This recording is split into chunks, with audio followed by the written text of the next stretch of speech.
También quiero agradecer especialmente al comité organizador por haberme invitado a este congreso tan exitoso, especialmente al doctor Battaglia y al doctor Arnaldo Lefebvre. A mí me toca hablar de las conductas tanto en trabajo de parto pretérmino como en bolsa rota, que son parte del mismo espectro de problemas. Para empezar, en realidad quiero por ahí mostrarles algunas cifras nuestras de nuestro servicio, porque en términos generales nosotros nos pasamos mirando hacia el norte, pero van a ver que cuando uno mira las realidades propias, las cosas son un poco distintas. Esto es lo que nos pasó a nosotros en los últimos 10 años. Fíjense, una tasa global de parto prematuro del prácticamente 11%. El 70% de los partos prematuros ocurren entre las 34 y las 37 semanas, en el periodo que conocemos habitualmente como pretérmino tardío. Esto es coincidente con la literatura. Más o menos el 1,5% de los partos prematuros ocurren entre las 32 y las 34 semanas. Esa es una prematurez que nos preocupa, pero ya no nos preocupa tanto como la que sigue, que es lo que ocurre de las 32 semanas para abajo, que constituyen más o menos el 2% de los partos pretérmino. A la derecha, ustedes pueden ver claramente cómo la edad gestacional al parto va disminuyendo también en la medida que aumenta el número de fetos del embarazo, con un promedio de 39 semanas para los embarazos simples, alrededor de 35 para los dobles y cerca de 34 para los triples. La otra cosa importante cuando hablamos de parto prematuro, y por eso repito que no siempre hay que mirar para el norte, si uno mira los trabajos de epidemiología que provienen del hemisferio norte, ellos en general hablan de que el 75% de los partos pretérminos que atienden son de origen espontáneo y alrededor del 25% inducido. Como ven en la torta que les estoy mostrando ahí, esta no es la realidad que ocurre, por ejemplo, en el servicio donde yo trabajo, donde cerca del 70% de los partos pretérminos son iatrogénicos por alguna razón obstétrica o médica, y solo un 30%, 30-40% de los partos pretérminos son espontáneos. Entonces, cuando uno va a implementar medidas como la medición universal de la longitud cervical, tiene que tener esto en la cabeza, porque en el único grupo de pacientes en el cual uno podría tener un impacto con un programa de screening universal sería en los de origen espontáneo y no en el volumen grueso, que por ejemplo ocurre en mi servicio, que son los partos por algún motivo obstétrico o materno o fetal que llevan al parto prematuro. También es cierto que la mayor parte, fíjense, de los partos iatrogénicos son por patología, ¿sí? Existe alguna patología gestacional, la más frecuente por lejos en nuestro servicio es la patología fetal, ¿sí? Es la que con más frecuencia lleva el parto prematuro, seguida no muy de lejos por la hipertensión. Después hay un espectro grande de otros trastornos y la hemorragia. Somos un centro de derivación también de, por ejemplo, trastornos adherenciales de la placenta que con mucha frecuencia nos llevan a interrumpir antes del término los embarazos. Y también somos un centro de derivación de patología materna. Tenemos muchas mujeres embarazadas, enfermas con patología diversa que se embarazan. Y por algún motivo, muchas veces por deterioro de su salud, también es necesario terminar la gestación antes de tiempo. Fíjense que la patología que está dentro de las patologías que atendemos tenemos mujeres con trasplantes, mujeres con accidente cerebrovascular, epilepsia, síndromes antifosfolipídicos, cáncer, entre otras cosas. Y la contribución fraccional de esto a los diferentes partos prematuro, espontáneo y iatrogénico también no es menor. Obviamente es mayor en los iatrogénicos, pero fíjense que las que tienen partos prematuros espontáneos también son mujeres que tienen algún tipo de patología. El otro contribuyente a la prematurez son los fetos muertos, que siempre quedan de lado. Muchas veces el parto prematuro ocurre ya con el feto muerto. Deja un problema desde el punto de vista neonatal. Siempre cuando uno lee parto prematuro, parece que la literatura de parto prematuro está escrita por los neonatólogos y se olvidan de los obstetras.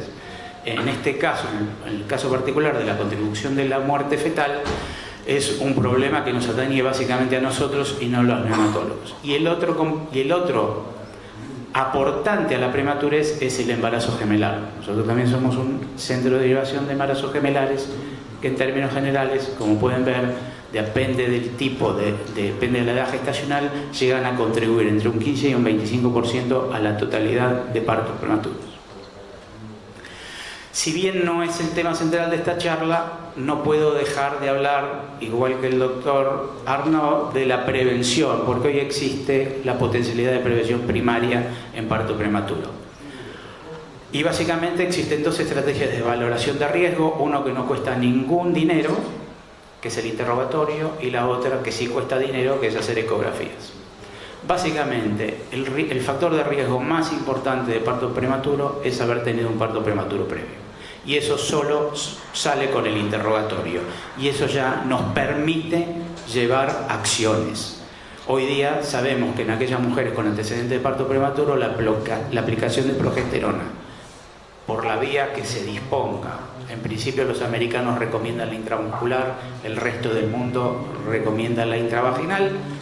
A partir de las 16 semanas disminuyen alrededor de un 40 a un 50% la chance de tener un parto pretérmino.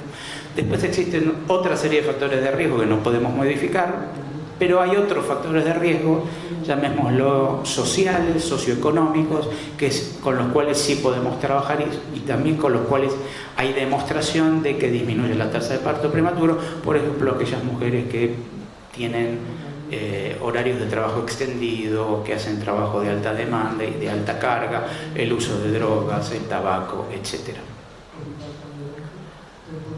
Entonces, claramente hay que buscar factores de riesgo desde la primera consulta. En las mujeres de alto riesgo, en principio llamémoslo por riesgo clínico, indicarle progesterona, de la que dispongan. Nosotros en el país no disponemos de la progesterona que recomiendan los americanos, 250 miligramos semanales. Piensen que son 24 inyecciones intramusculares de aceite. Es complicado y solo lo demostró un solo trabajo. El resto del mundo recomienda la progesterona vaginal y parece andar. Es decir, fácil, está relativamente disponible en todos lados.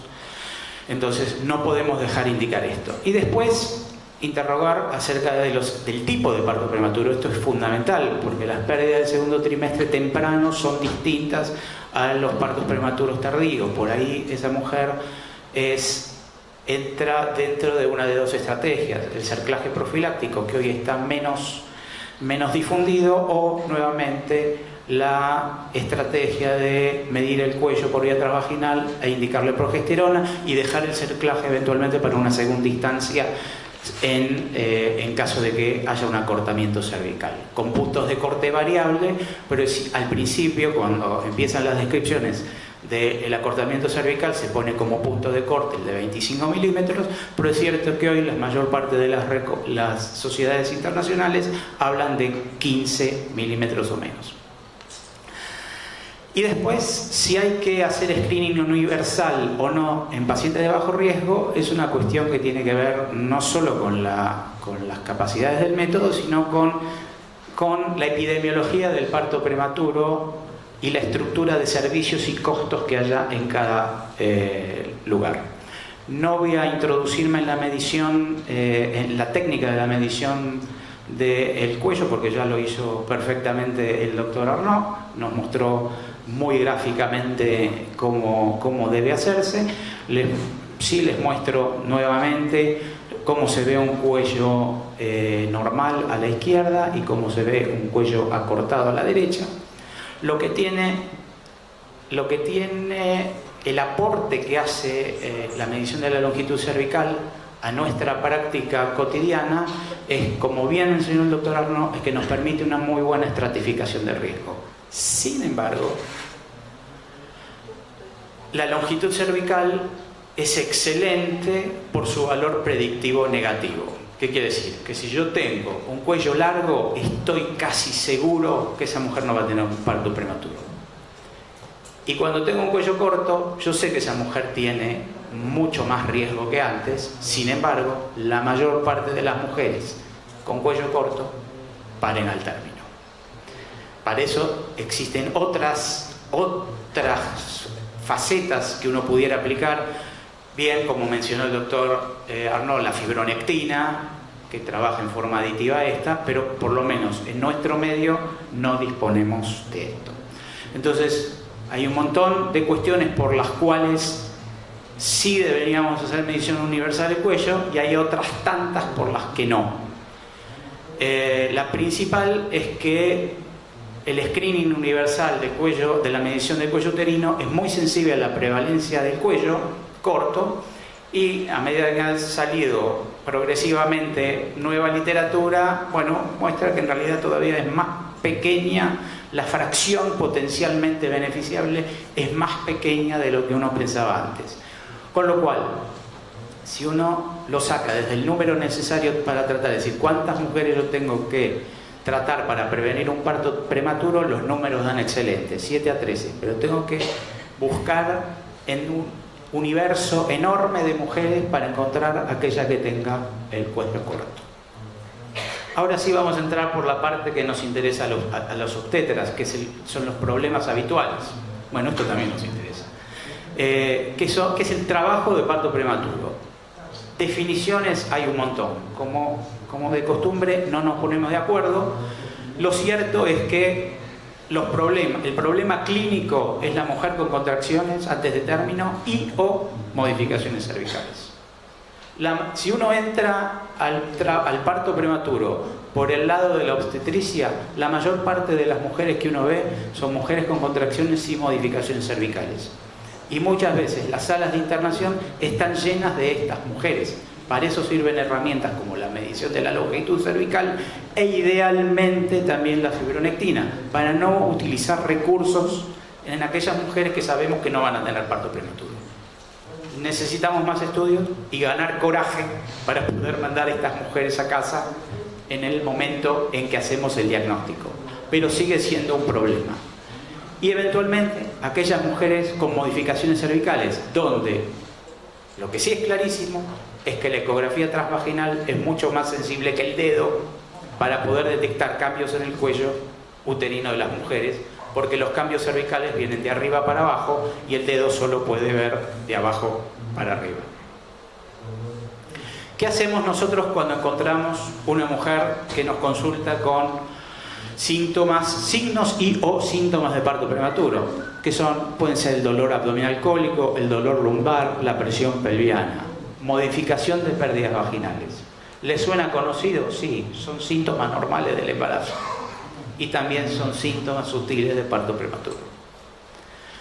Cuando uno pone la mano en la panza, ahí recién uno puede enseñarle o descubrir que la mujer tiene contracciones. ¿Qué contracciones? Las contracciones que nos importan son las contracciones regulares. Las contracciones del trabajo de parto prematuro, primero ganan regularidad, después ganan frecuencia, después ganan intensidad, en ese orden. Claramente lo que hacemos es revisamos los antecedentes médicos, los antecedentes quirúrgicos y los antecedentes obstétricos. Luego hacemos el examen físico, valoramos el abdomen, la altura uterina, la frecuencia, la intensidad, la duración, el tono, la estática fetal. Todo eso nos permite armar un cuadro de saber clínicamente cuál es el riesgo de esa mujer de tener un parto prematuro. Claramente hacemos una valoración de la salud fetal, en principio por auscultación. Luego hacemos una especuloscopía para poder ver si visualizamos el cérvix, si está modificado o no, si hay pérdida de líquido, si no hay pérdida de líquido, si hay hemorragia. Hacemos un examen vaginal, valoramos el índice de Bishop y solicitamos exámenes complementarios, dentro de las cuales está laboratorio convencional, sedimento de orina y urocultivo, porque es una causa frecuente y tratable de parto prematuro, bioquímica básica, un monitoreo fetal y, dado que nosotros disponemos 24 horas de ecografía, usualmente le medimos, si no hay contraindicación, le medimos la longitud cervical. ¿Qué hacemos hacemos con esa mujer? Lo primero que hacemos es le reducimos la actividad. En general es una mujer que viene caminando, no en ambulancia. Por ahí se queja de que ha estado con contracciones o no, o con estas molestias durante un tiempo. La ponemos en observación, la hidratamos y hacemos una prueba de tocólisis. Con esto, a ver, si uno lo mira conceptualmente, la tocólisis, y lea las guías de práctica clínica, la tocólisis está destinada a ganar por lo menos 48 horas para administrar corticoides. Sin embargo, lo que no está escrito en ninguna guía de práctica clínica es que la tocólisis también es una herramienta para sacar el síntoma, como uno saca un síntoma cuando una mujer tiene un cólico, o cualquier persona tiene un cólico abdominal. ¿Por qué? Porque las contracciones son un signo de alarma. Si uno envía a la casa a una mujer con contracciones repetidas, lo que hace es suprimir una de las pautas de alarma que debe llevar a la mujer a la consulta. Con esto quiero decir que no hay que usar tocólisis universal en ambulatorio, pero que a veces es una herramienta útil para poder mantener un signo de alarma en una mujer embarazada. ¿Cuál es nuestro tocolítico de primera línea? La nifedipina bioral. ¿Cuánto? 20 miligramos, comprimidos. Lamentablemente la industria nos sacó la cápsula de acción rápida. Los comprimidos disponibles actualmente tardan un poquito más, pero si uno le pide a la mujer que lo muerda y lo mastique, el mecanismo de acción es más rápido. La cápsula tenía efecto en 15 minutos, siendo masticado más o menos en media hora pueden tener una valoración de una respuesta inicial. Si la mujer responde y tiene algún motivo específico para ser tratado, una longitud cervical larga, no tiene ninguna contraindicación para ser mandada a su domicilio, se va a su domicilio con tratamiento específico, reposo relativo y control obstétrico cercano. No es necesario internar a esa mujer. Si no hay respuesta o la respuesta es parcial, ponemos en juego todas aquellas medidas necesarias para, a veces, suprimir el trabajo de parto prematuro, pero fundamentalmente también aquellas medidas que pudieran mejorar el pronóstico neonatal en caso de que el parto prematuro se dé. Y esas medidas son el reposo, la tocólisis, los corticoides, el sulfato de magnesio, la progesterona, cuando corresponde el cerclaje y cuando corresponde el uso de antibióticos. Reposo, sabemos que no cura nada. Es más, está demostrado que en parto prematuro hasta puede ser perjudicial, sobre todo en embarazos múltiples, pero siempre es una herramienta terapéutica que está a mano del médico. Cada médico debe evaluar en cada paciente a quién debe indicarle o no indicarle reposo. También el reposo es un arma de doble filo, porque después si son los resultados negativos y la mujer no respetó el reposo, es una fuente inagotable de culpabilidad, ¿sí? Y sabemos que como herramienta terapéutica no es efectiva. La tocólisis. Como dije antes, la tocólisis no está destinada a curar el parto prematuro, está destinada a ganar tiempo y o sacar síntomas. Durante muchísimos años nosotros usamos como tocolítico de cabecera los betamiméticos. Y después los fuimos dejando de lado en manos de los bloqueantes cálcicos. Lamentablemente nos han ido quitando las herramientas terapéuticas y cada vez nos estamos acercando más y tenemos que usar con más frecuencia los inhibidores del receptor de oxitocina, que en términos de efectividad son tan eficaces como los que mencioné anteriormente, pero su costo se dispara enormemente, no solo en términos reales y directos del uso de medicación, sino también que para administrar este tipo de medicamentos hoy tenemos que internar a la paciente. Miramos si existe alguna contraindicación general de tocólisis, tenemos en la cabeza cuáles son los objetivos de la tocólisis, administrar los corticoides, el sulfato de magnesio si uno considera el parto inminente. Traslado de la madre, si estoy en un centro donde no tengo neonatología para ofrecerle un mejor pronóstico al recién nacido. Antibiótico profilaxis para prevención de estreptococo en caso de que realmente el parto prematuro esté en proceso. Y eventualmente quitar síntomas si fuera el caso. Como les dije, usamos durante años y años y años y años el Ritodrine como primera elección, tanto por vía oral como por vía endovenosa. Fue retirado del mercado argentino hace aproximadamente 2, 3 o 4 años, no recuerdo bien. Nunca usamos isoxsuprina, a pesar de que está disponible, y nunca la usamos porque la literatura sobre tanto la efectividad como los efectos adversos de la isoxsuprina es paupérrima, ¿sí? Pero es el único betamimético que está disponible en la Argentina. Entonces, no los usamos más. Nuestros dos tocolíticos de cabecera son la nifedipina y la indometacina. Para nosotros es un autoinhibidor sumamente noble, sobre todo cuando uno lo usa correctamente y ejerce los controles que corresponden en la mujer y en el feto. La indometacina está indicada en aquellos embarazos menores de 32 semanas y requiere en sí un control estricto del volumen del líquido amniótico. Mujer que está en tratamiento con indometacina debe tener un control del volumen del líquido amniótico por lo menos una vez por semana. ¿Se pueden usar en forma conjunta? Sí, a veces hay mujeres que necesitan más de un tocolítico. Finalmente, en aquella que no responde a una u otra, usamos como último recurso el atosiban. El atosiban, inhibidor de receptores de la ocitocina, misma efectividad que el resto de los tocolíticos. La verdad, no hay un tocolítico que sea netamente superior al otro. Puede ser que lo que cambie un poquito sea el perfil de efectos adversos y claramente lo que cambia es el costo. Entonces, ¿qué es lo que hacemos?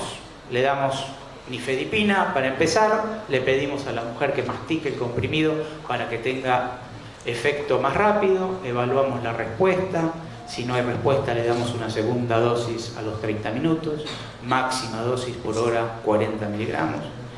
Si responde, podemos pasar a 20 miligramos cada 6 horas por 48 horas por lo menos, y evaluamos para qué las 48 horas, obviamente para dar corticoides y otras cosas que después vamos a ver. Si no hay respuesta, intentamos como segunda línea de tocólisis la indometacina, puede ser 100 miligramos intrarrectal, que es de rápida absorción, o 50-75 miligramos vía oral, que son las presentaciones que vienen.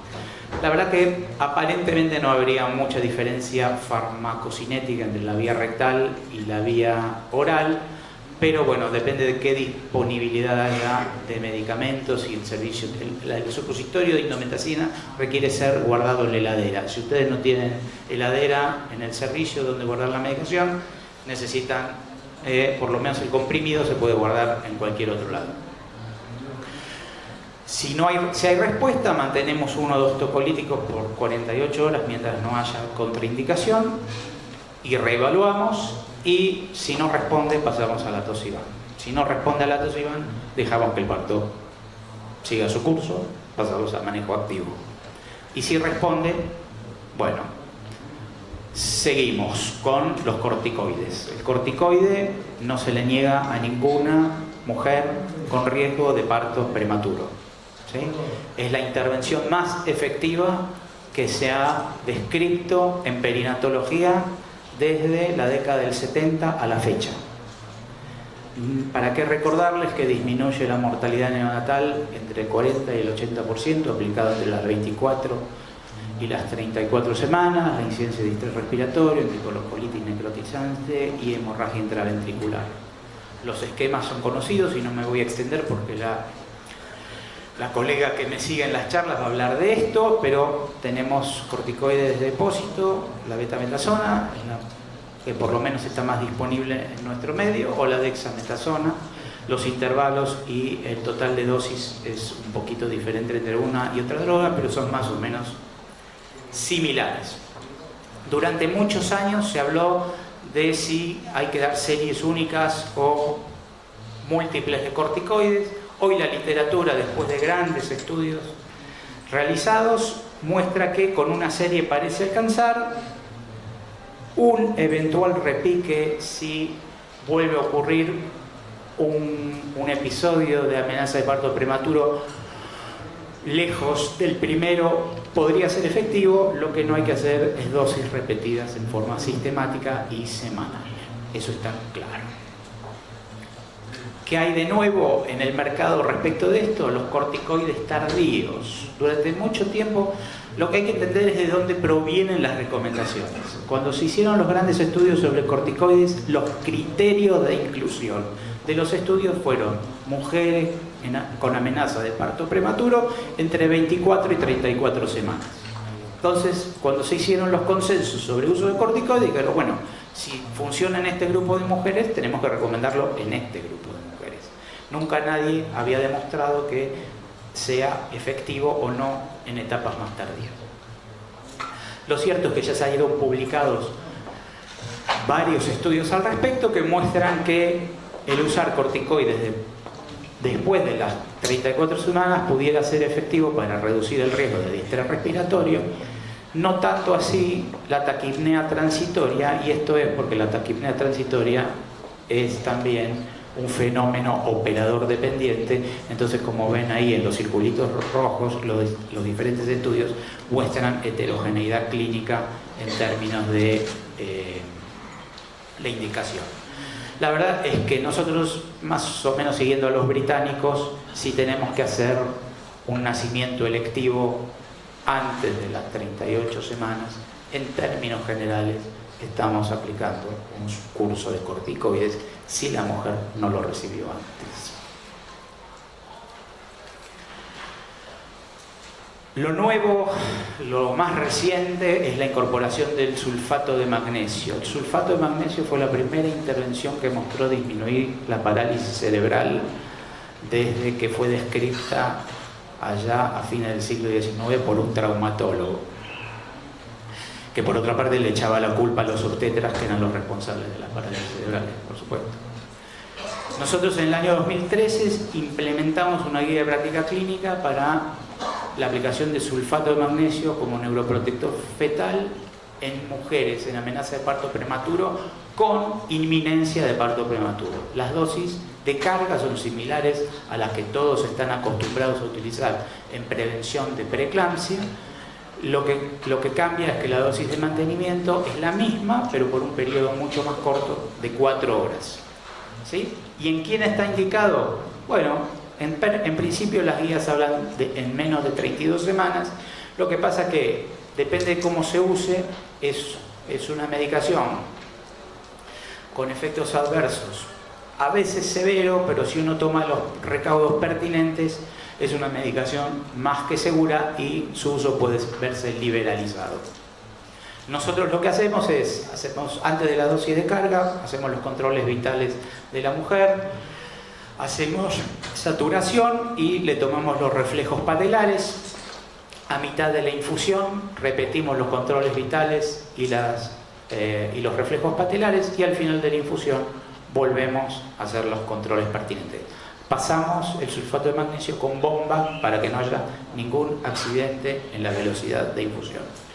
En caso de disminución de los reflejos patelares, dificultad respiratoria, frecuencia respiratoria de menos de 12 por minuto, presión arterial diastólica caída en 15 milímetros o diuresis de menos de 30 milímetros, suspendemos la medicación, y solo en el caso de la diuresis disminuida hacemos magnesemia. Si no, no hacemos magnesemia. Evaluamos cómo nos funcionó.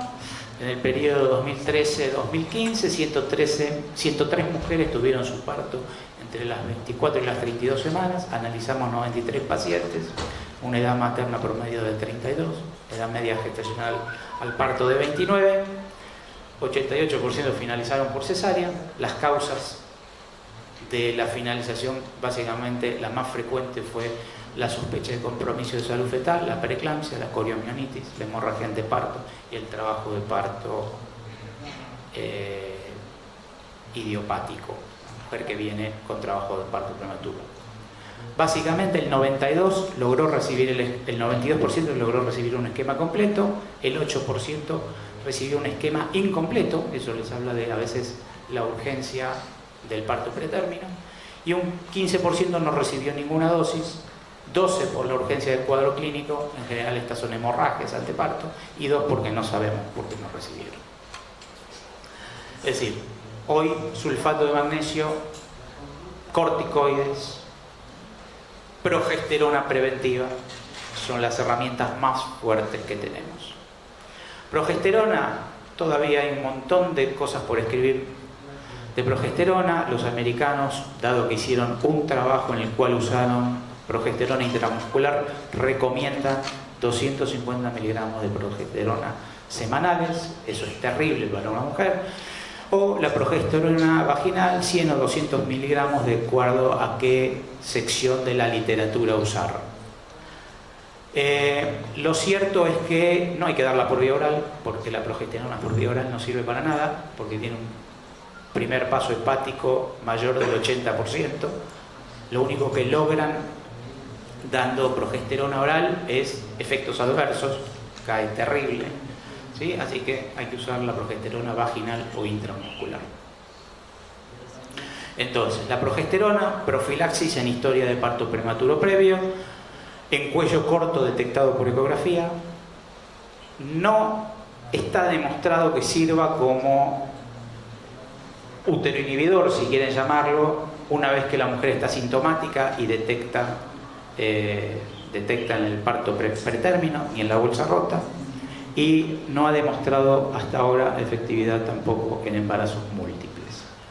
¿Cuáles son las recomendaciones generales del uso de progesterona? Embarazo único con historia de parto pretérmino.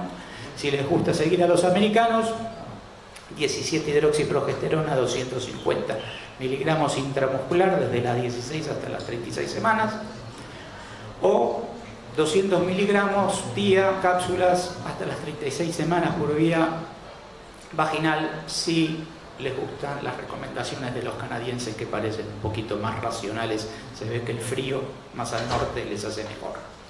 En el resto no hay evidencia que sirva. Como les decía, la progesterona usada como tocolítico crónico no parece disminuir la incidencia de parto prematuro. Este es un metaanálisis publicado el año pasado de una colega española. Es una herramienta terapéutica disponible. En general los efectos adversos son escasos. No está indicado usarlo claramente en forma rutinaria. El cerclaje, por un lado tenemos indicaciones por antecedentes. Ya vimos que la mujer con historia de una o más pérdidas en el segundo trimestre, con clínica compatible, o cerclaje en embarazo previo, debido a esta indicación, hay que hacerle o ofrecerle un cerclaje alrededor de las 12 semanas, después de que uno hizo un screening del primer trimestre, y o ofrecerle la estrategia de seguimiento con ecografía transvaginal más progesterona, y en caso de falla y de ver acortamiento cervical, hay que ofrecerle el cerclaje. El otro cuadro que nos encontramos es el indicado por examen físico, es esa paciente que consulta antes de las 24 semanas con alguna modificación cervical importante, puede intentarse un cerclaje. Y aquel indicado por ecografía es embarazo único con antecedente de parto pretérmino, cuello corto menos de 25 milímetros antes de las 24. Es decir, a veces nos encontramos con esto, ¿sí? La bolsa casi en la vagina, un cuello corto, y si miran bien la foto de la ecografía también encuentran un barro, lo que se llama sludge o barro amniótico. ¿Qué es lo que hacemos nosotros con estas pacientes? Las observamos 48, 72 o a veces más tiempo, tomamos cultivo Evaluamos la presencia de infección materna, le damos usualmente indometacina para tratar de disminuir el volumen de líquido amniótico y eventualmente, si es posible, hacer el cerclaje sea más fácil, y le damos antibiótico claramente empíricamente. Y después intentamos reducir la bolsa, ¿sí? Generalmente con una sonda Foley. Si tenemos anatomía, hacemos el cerclaje y a veces reducimos la bolsa y a veces los resultados son buenos. En general, claramente, la efectividad del cerclaje en estas condiciones es menor que cuando uno hace el cerclaje alrededor de las 12 semanas con un cuello todavía íntegro. Pero los resultados no son tan malos como se creía hace años. Finalmente, el último elemento que tenemos es el uso de antibióticos. No está indicado el uso de antibióticos rutinarios en la amenaza de parto prematuro. Solo para el tratamiento de bacteriuria asintomática, infección urinaria, vaginosis bacteriana asintomática y para la profilaxis de VIH. ¿Sí? Hay evidencia clara de que dar antibióticos sistemáticamente en la amenaza de parto prematura no disminuye el resultado final.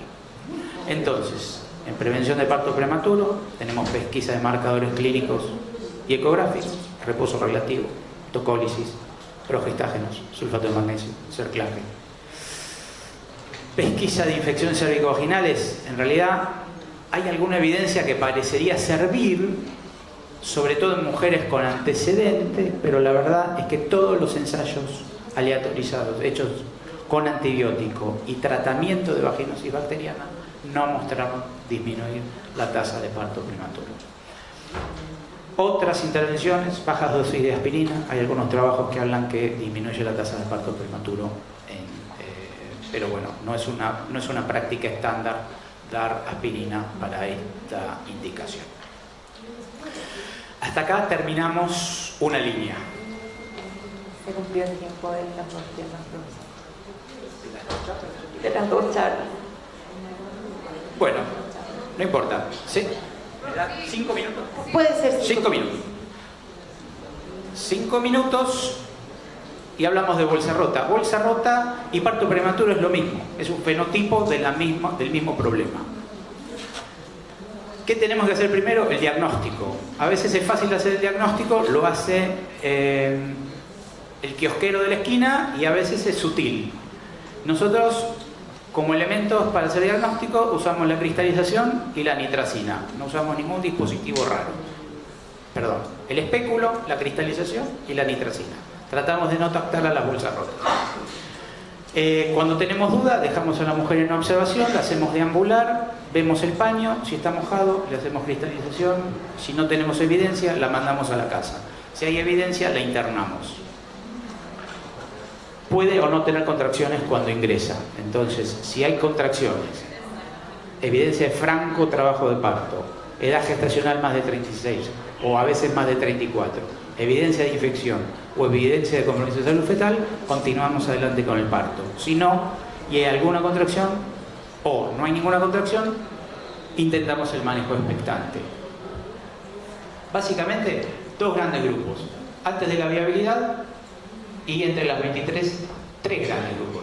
Antes de la viabilidad, 23, 36, 23, 34, 34 para arriba.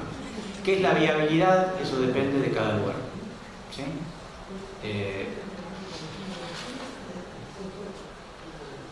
Pero ronda alrededor de las 24, 25, 26, 27 semanas. En el medio, ¿qué hacer? Tocólisis solo para dar corticoides. No usamos tocólisis de rutina, profiláctica, corticoides, y la base de tratamiento de la bolsa rota es la antibiótico profilaxis. ¿Qué usamos nosotros? Eritromicina. ¿Qué pueden usar? En general cualquier antibiótico, menos amoxiclavulánico. ¿Sí? En la bolsa rota, después de las 34, hoy todavía está en discusión si hay que hacer manejo activo o manejo expectante.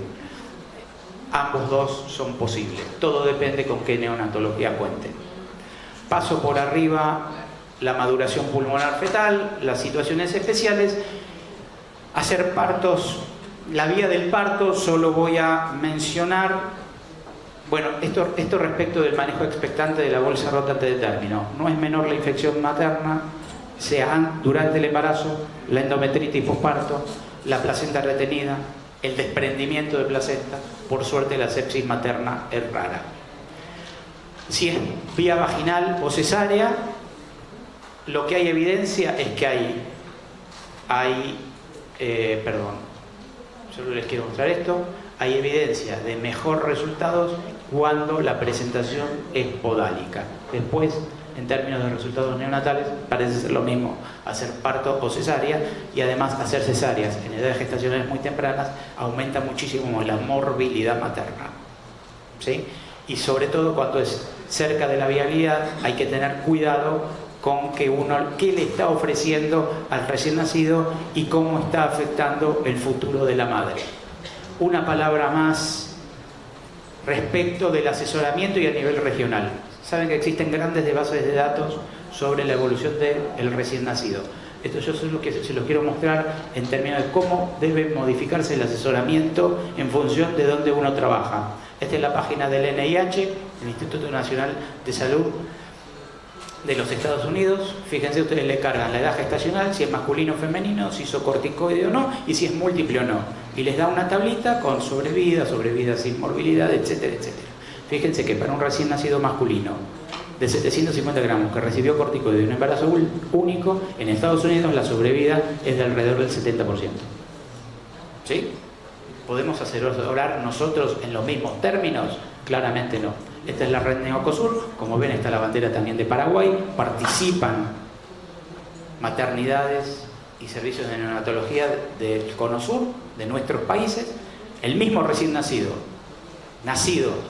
en una maternidad de la red Neocosur, tiene una sobrevida del 34%, menos de la mitad.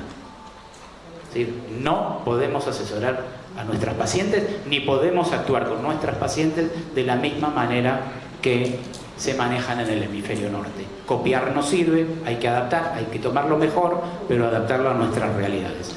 Como última cosa, en términos del manejo del prematuro cerca de la viabilidad, el Ministerio de Salud de la Nación de mi país sacó una guía para el manejo. Está básicamente orientado a los neonatólogos, pero lo que sucintamente dice es fácil poner, después tómese un tiempo, piense, no le niegue ningún tipo de atención, ponga, y después siempre está a tiempo para retirarse con el asesoramiento correcto de los padres. Eso fue todo, muchas gracias, perdón por la demora.